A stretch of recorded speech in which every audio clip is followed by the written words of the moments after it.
So let's consider this tricky example. Again, we want to visit a 20 by 20 Hilbert matrix. And I have already shown that the determinant of the matrix is a very small number. It is 1 over a very long determinant. So what is the rank of the matrix? So let's try the numerical measure to find what is the rank of the matrix. Since the determinant of the matrix is not 0, so the rank must be 20 in theory.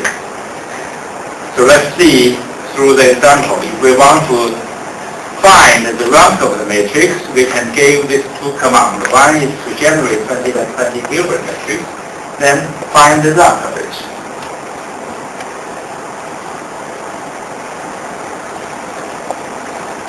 We are surprised and we find that the rank of the matrix is 13. Which is obviously wrong. So what happened to the rank command? In the rank command, because we use the numerical method, some of the digits, as I already explained, has been omitted.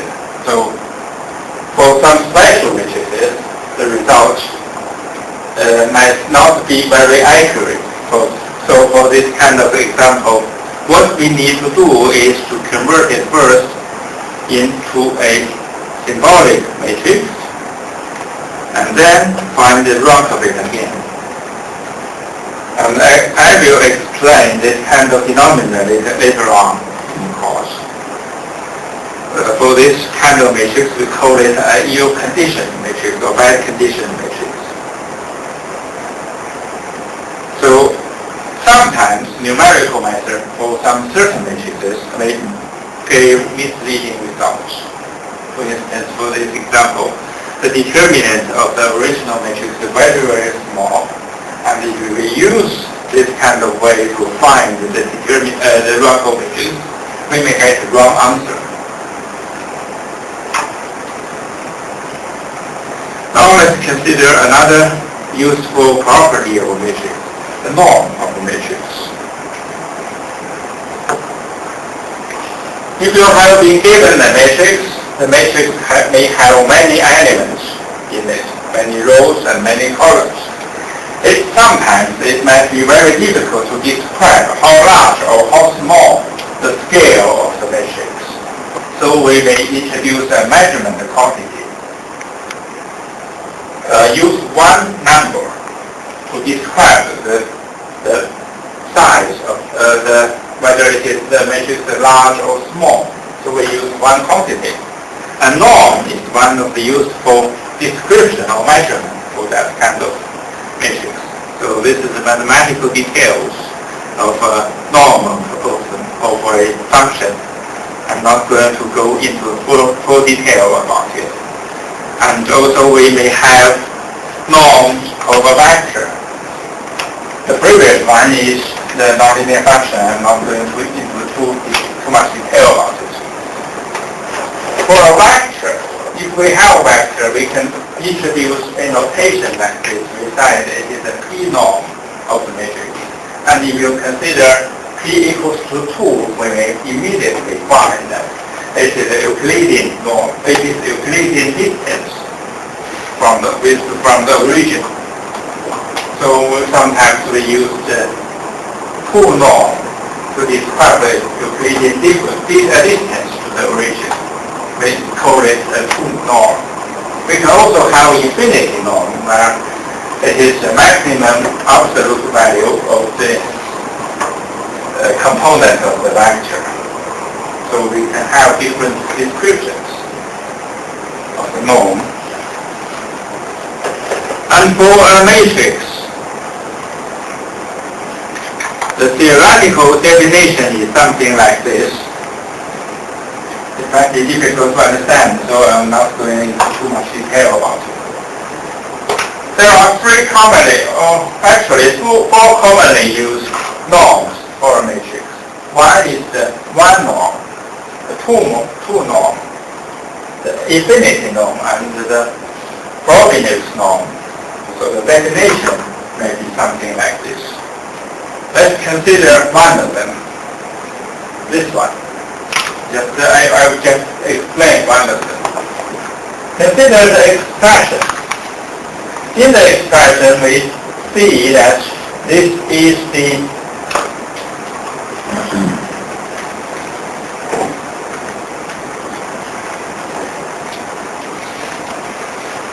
from this expression, if we see the sum, we will see that this part is the sum of the absolute value of each column. The first column, the second column. For each column, we will have a sum. S1, S2,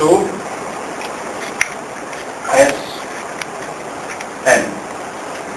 So for each column, we may take a sum. And then from these numbers, we will take the largest one from them, the maximum one from them. And this one is defined as infinity norm. And similarly, for the one norm, we will take the sum to each row and find the maximum value from them. So these are the ways to describe the norm of a matrix. I always summon over. Sorry. Here Sorry. in the max of the number, in the one number. Norm, yeah, one norm, yes. I will change in the I. So I. Sorry, the I is the I am going that way. for one norm, you can take the sum of each row separately. You will take the sum of one row. For instance, in this one, if you I am keep in the something wrong, I think it should be something with column. Yeah. Oh, sorry. Yeah, that's for column, and this one for row. Sorry. And description is wrong. Actually, you do not have to memorize all these mathematical details. What you need to do is to know how to code a function like this. If you want to find a norm of a matrix, then what you need to do is to code the norm function and then with specification 1 to infinity of log to find different norms. So you can leave the complicated coding of complicated computation to the computer. So what you just need to know is how to code the norm function. And it should be noted that the norm function can only be used for double precision matrices. It is not applicable for symbolic matrices. I have a question regarding that. In the previous example, we're trying to find the terminal of the flow. Yes. What about if we use a numerical one, we use the RAT command to convert to a rational number? That could be okay, but there isn't any. I don't think there is any command to calculate the determinant of RAT. I don't think there is. Okay. RAT is also a approximate way to find the numerator and denominator. Yeah, maybe better because I don't think so. If you want to code the DET function, it will only accept for double precision or symbolic. There's no way to use the RAT result. I'm not quite sure. I haven't tried it.